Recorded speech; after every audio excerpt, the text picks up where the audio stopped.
Take any application as an example. There is at least one form control to cater the user interaction with the application. Applications use forms to take information from users such as a login or any other crucial data. And Angular reactive forms are built around the concepts of reactive programming and model-based approach. The primary advantage of reactive form is we can maintain a model-like approach and define the form group in a component class, finally bind them in HTML template to take full advantage of all of its control. In this lecture, we will walk through more about reactive forms, but first we may need a good use case scenario. Without a use case scenario, it will be dull to explain about the reactive forms at all. Okay, so let's jump right in. In this case, I'm going to use the Node.js version of 14.17.0 and NPM version of 6.14 and 13. So basically, I'm going to create something called expense management. Since the application is getting installed, I'm going to talk a little bit about the expense management. Now, in this project, the expense management will deal with all the expenses that you will be carrying out in a restaurant or any other places of business establishment. Like if you're going to purchase any items or any particulars that you need to feed them in your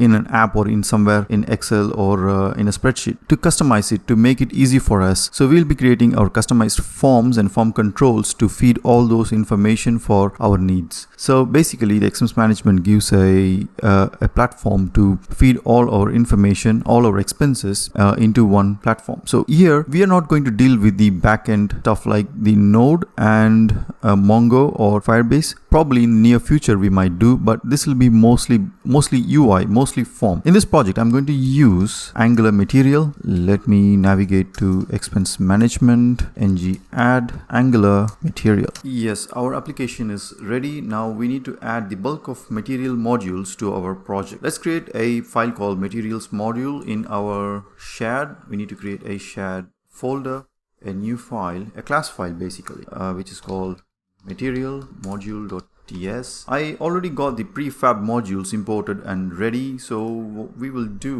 just copy paste them. So we have copy pasted our prefabbed material modules, which is basically a list of Angular materials that we're going to use. So if you see mat icon module, mat input module, a list of other ones that we need to export them as well. So yeah, we have created a material module.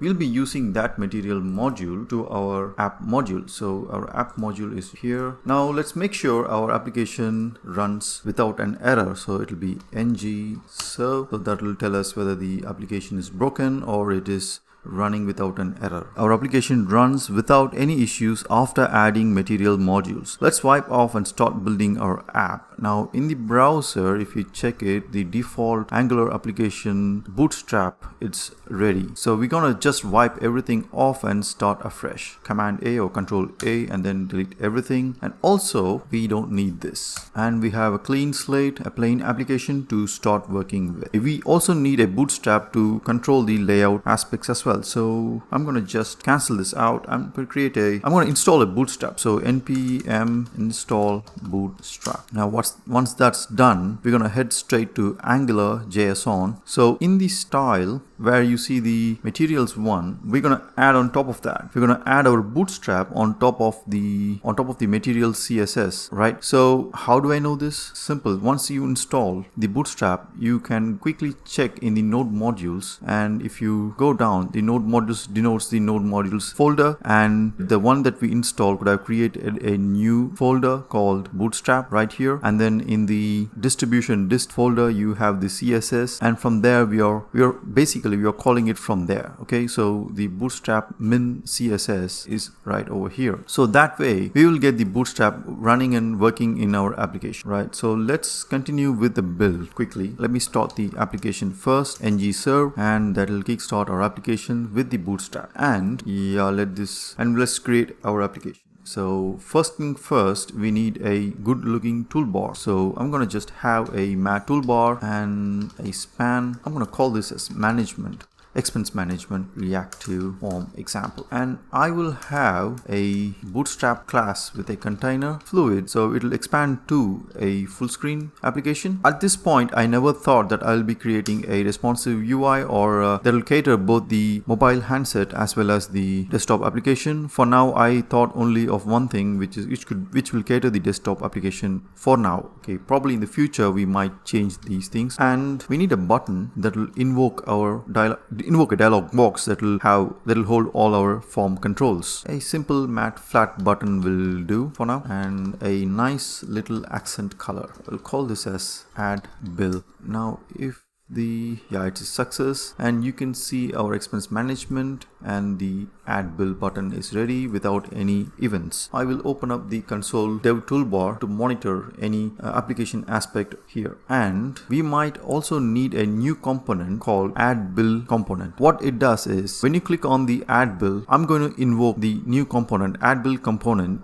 through a material dialog. Down here I'm going to just create a new component called ngGC add edit bill. So we're going to use the same component for adding and editing our bill. So add edit bill, that will create a new component for us. Let's define a method to invoke add bill dialog. I'm going to create a click event in our button. We will call it as on add bill. I think it will throw an error. Yes, expected, because it is searching for the method in the class component which is not there yet. And let's create a method. Let's add that method in our component file. So it's the add bill. Alright, now let's define some things in this method to invoke our add edit bill component dialog box. For that we need to call a dialog. We need to first define the dialog. So it'll be from the constructor, we need to inject our mat dialog, private dialog, mat dialog, and in the add dialog we can just create a variable constant called add dialog. The material dialog has a method called open that will enable us to open the newly created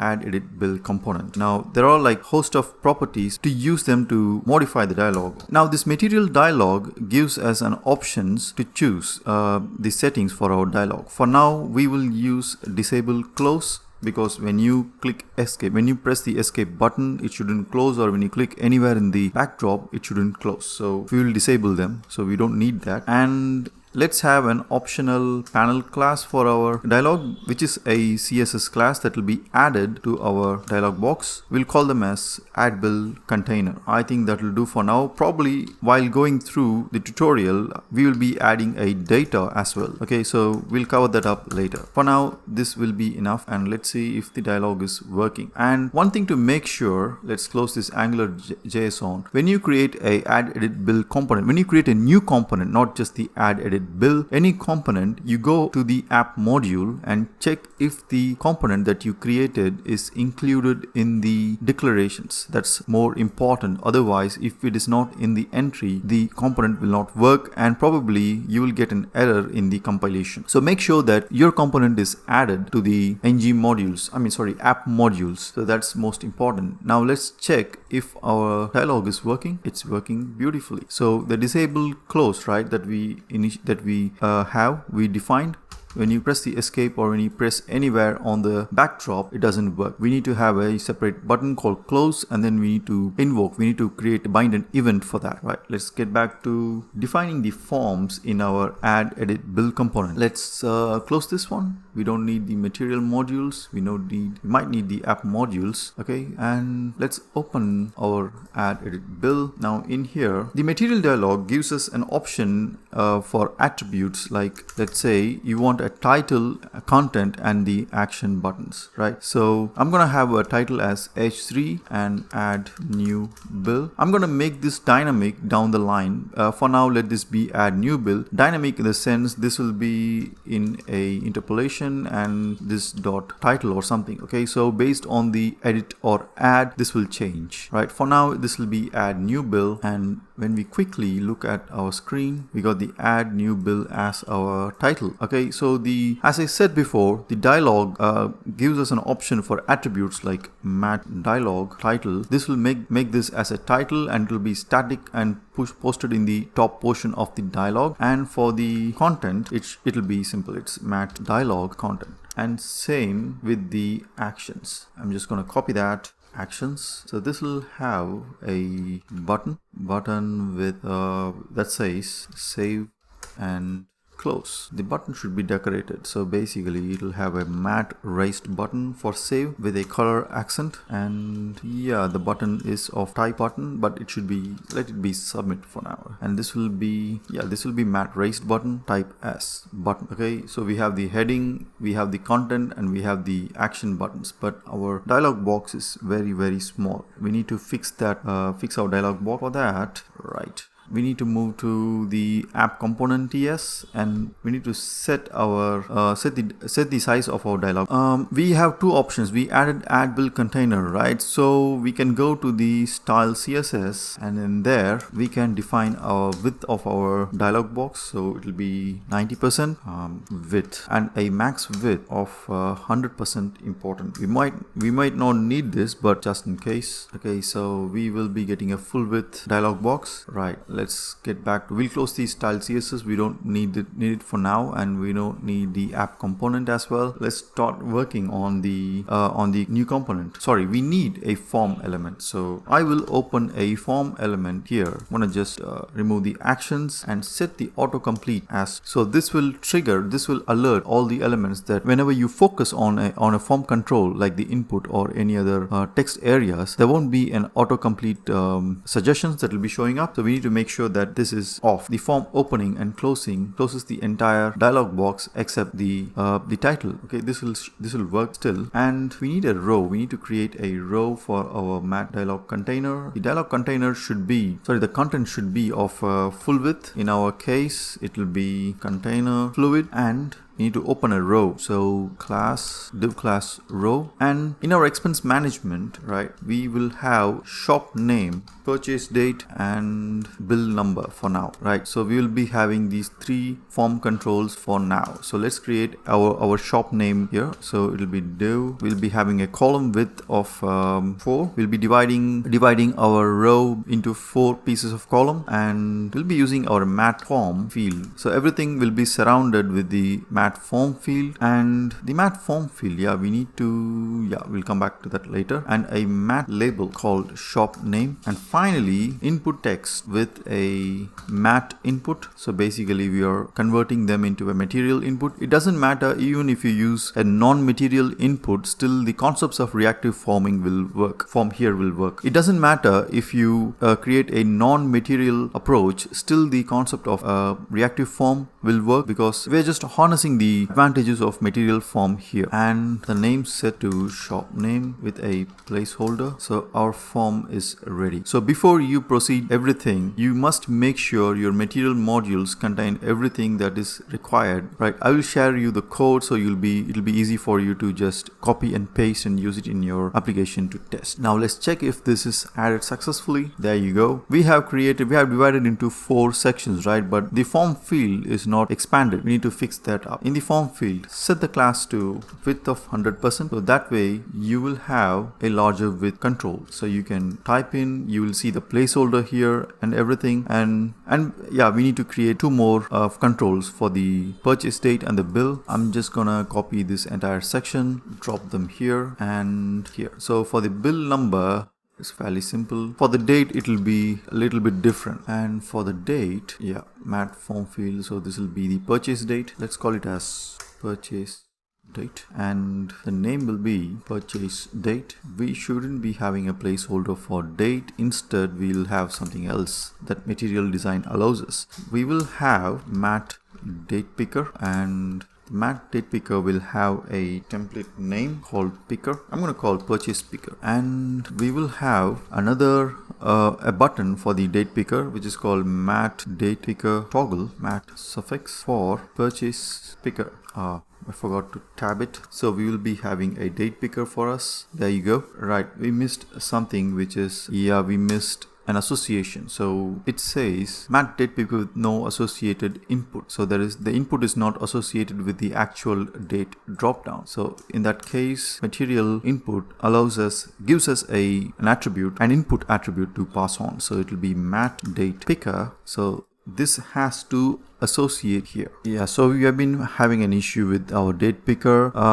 My bad. This shouldn't be a toggle. The toggle should be this button. So basically we need to just replace our names over here. So this means the date picker toggle will be at the end of our input element, and we should remove the toggle here. The case for the name is incorrect. Once the HTML form is ready, at least we have minimum controls for now. We should define the model in our component. Angular gives us a dependency injector called form builder. We can make use of that service to build a form group. So basically, if you see, a form is a collection of controls that forms a group. So a form and a collection of controls like the inputs, or if you may have the check boxes or radio buttons and drop downs. Okay, and a form can also have a subform with a subgroup and form arrays as well, which we will deal later with the dynamic forms. So let's define our form group. For that, we need to have a form name. We can call them as expense form, and which will be our form group. And I already injected and defined a form builder class. So we will be building the form groups and form controls using the form builder. So that will be the entry point. Now, if you are using the TypeScript 4th version, I mean the latest ones, you will be getting an error called there is no initializer and is definitely not assigned in the constructor, which means this is expecting a definite initialization or a undefined. So either this or that. Okay, but in our case we are either undefined or null. We need to make sure that we are using this field in this class to a proper use. Basically, this is a strict type checking, which is really good when you're going for a test driven application. So I'm going to define this in our constructor, and we can define the new form group like this dot fb, which is our form builder, and form builder gives out a group method which will be defined. Right, so we have our form group, and as I said, a form group is a collection of controls. So we have a shop name, bill number, and purchase date. So let's start with a shop name for now, and a form group will take in the form controls. So we are defining a form control. We have another option as well. So instead of defining in a full class based approach, we can also do something like shop name as a square bracket with a empty string, or we can also assign a string for the initial load, which will be shown in the form when you open up the form. Both methods work. We can even set a default value like this. And finally, we need to set those group and control to our HTML. I mean, we need to bind them basically. So I'm going to copy this. In our form, we need to call a form group, and bind our expense form to the form group. So this is how you will tell the class that, hey, this HTML, this form element I'm using that, so I'm going to make use of that. This is the main part of the reactive forms. And for the controls, right, the controls that we are going to talk is the input, the actual input, and the actual radio buttons or checkboxes that we may deal with. Those are called the controls. The shop name property that we have assigned here will go to the control, which is called form control name. Right, now both the control and the form is binded, and also if you notice, we have set the initial value for that. This should show up in our UI. You see, now it is showing up in the UI, and we need to we can also get individual form elements and set them later on in your application down the workflow. To do that, let's study a little bit, let's analyze a little bit what is there in our form control and form group. I feel if we're going to analyze the form group first in our on init, it will be in our console. That will make a lot of sense. So if I click the add build, we'll be getting the form group from our console, from the dev toolbar. If I expand, let me just expand it fully. So this is the important aspect. You will see the controls that we define, which is the shop name, and shop name further has a form control. Okay, and the form has pretty much some of the properties that we will be using, such as the pristine, touched, dirty, disabled or enabled, and these are all the usual things. So the pristine, which means the form is touched but the form value has never changed, so in that case it will be true. If the form value is changed, the value becomes false. The touched means